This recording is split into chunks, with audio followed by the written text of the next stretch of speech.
Welcome to the HR Happy Hour Work Break. You're here with Trish and Steve. Hey, Steve Bose. Hey, Trish McFarlane. Happy Monday. Happy Monday. I feel like you just said that to me, and it's already been a week. How did that happen so fast? I don't know. I've lost track of the days. It's so funny. I was reading something this morning that I'm an Amazon Alexa person. I know you are as well, right? Yeah. I've had it for years. I was a very early adopter of the Echo, the smart speaker. I love it.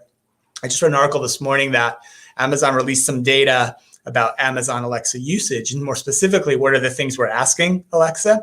Okay. And they said since the pandemic has gone on, the number of times people are asking what day it is much more frequently than they're asked in the past, even getting past what time it is. Now I ask Alexa what time it is all the time. I'm always wondering that, but what day it is, right? Because it speaks to what you're talking about, because we lose track of the days so much that we have to ask Alexa like what day it is much more than we used to. I know I've asked her what day it is a few times. Have you really? See, now I haven't thought to do that. Although there are many days where I'm like shocked. I get on here with you and you're like, Happy Tuesday. I'm like, what?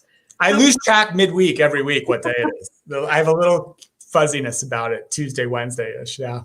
Good. Well, no, hey, listen, we need to be on top of our A game when it comes to days, because tomorrow, well, actually today started Ceridian Insights. So Yes. check out, follow the hashtag on Twitter, Ceridian Insights. And but we're up tomorrow with our. I know. I feel like we've been talking about this for a while. We've practiced it.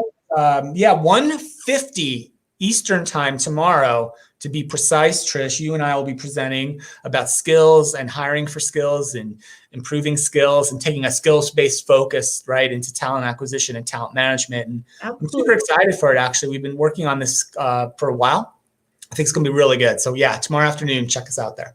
Yeah, absolutely. And hopefully they're having a really good day. I love these virtual events because you can kind of pop in and out of them. You can go back and rewatch things. So very, very exciting.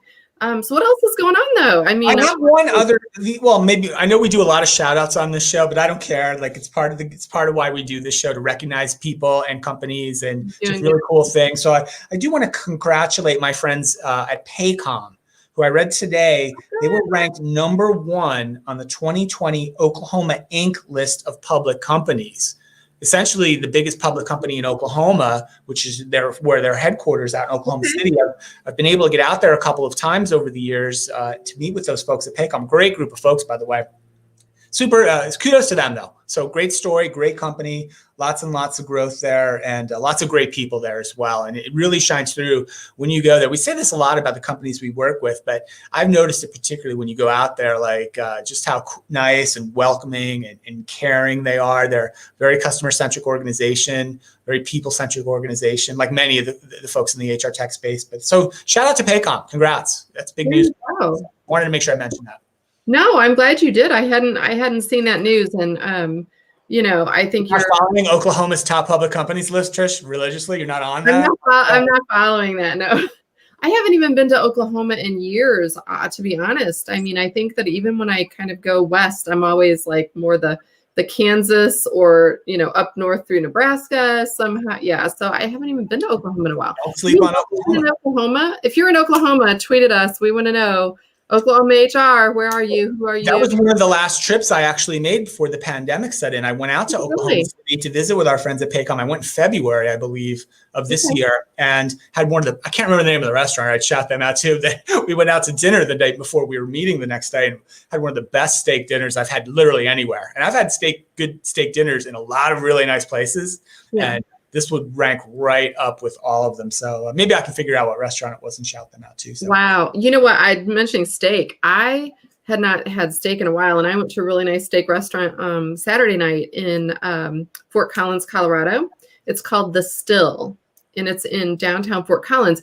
The reason that town is really cool, though, it looked like when I went my first time, it looked so familiar, and it's because Disney World and Disneyland Main Street USA at Magic Kingdom and at Disneyland, I guess, is modeled after downtown Fort Collins, Colorado, which I did not know. There you go. Very quaint, very quaint.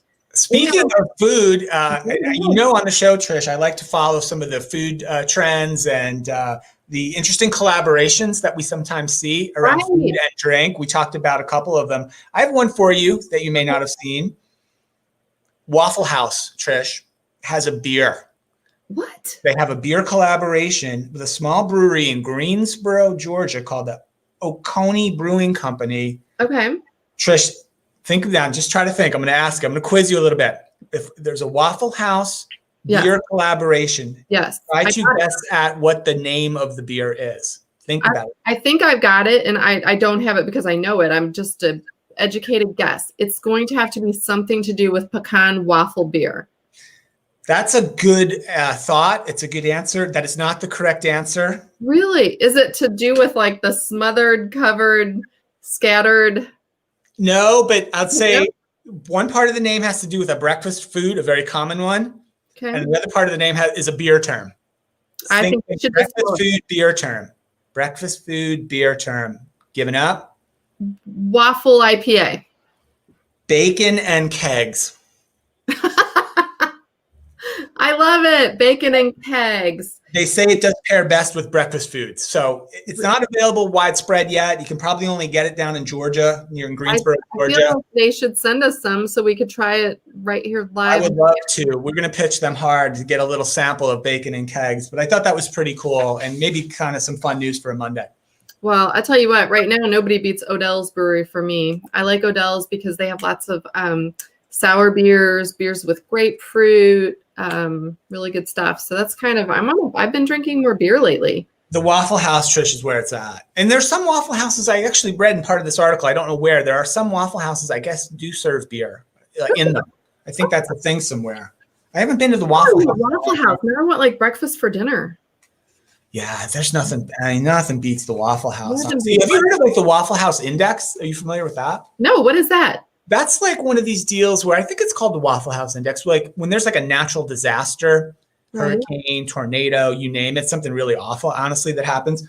Like what some of the governmental officials kind of do, and some of the people who make decisions about when things should be open and closed, they look at the Waffle Houses and see if they're open or not. Because Waffle House is notorious for opening no matter what. Like just hurricane blows through, the Waffle House is open right away. Tornado like destroys the whole town. Waffle House opens the next day. Like they do everything in their power to keep operating if they can, because they kind of look at it as a public service in a way.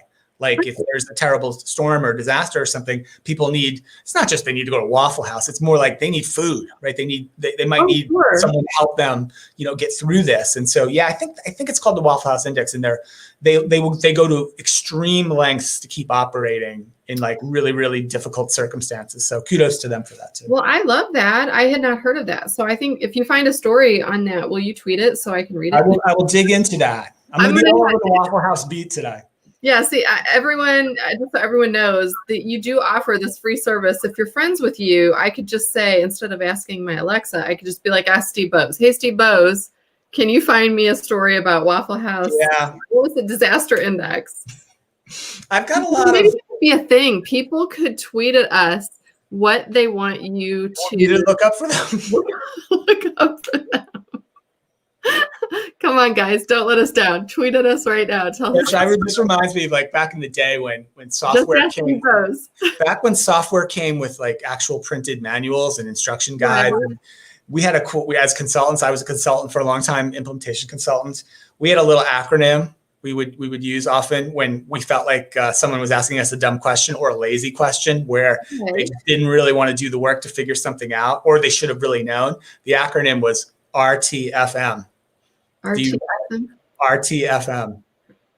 I don't know what that means. This is manual. The R is read. Oh, read the blank manual. Read the F manual. That was our. Oh my goodness, I love that. Yeah, I love that. I don't know. See, I was thinking of it more of a positive thing. Do you remember years ago when we first got internet, right? And you still had like dial up through AOL or whatever. Well, then there became a website called Ask Jeeves. I do remember Jeeves, yeah. And then it just became ask.com. I don't even know if that still exists, but I used Ask Jeeves all the time. It was that idea that he was like a little butler and he had like your information served up on a platter. I love the little idea of, making it personal. So yeah, I like the Google autofill when you do Google something and what is Ask Steve. I like to see what the suggestions are, though. Like if you pick like what is the largest, and then let Google give you like the top 6 or 7 things people are asking for. There's always a horrible one or two in there too. Of course. You know. Yeah, of course. So, well, listen. Hey, good stuff today. Covered a lot of ground. Got a little HR tech in there. Got some info about Waffle House and beer I had never heard of before. And yeah, so anybody listening, please tweet at us. Ask Steve. Hashtag Ask Steve. Don't hold your breath for an answer, but ask away.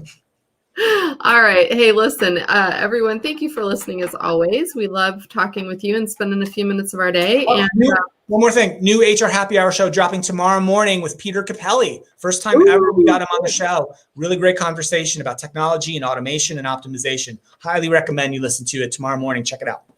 Good. Yeah, and absolutely go follow us, subscribe, hrhappyhour.net or iTunes, Stitcher Radio, every place you get your podcasts.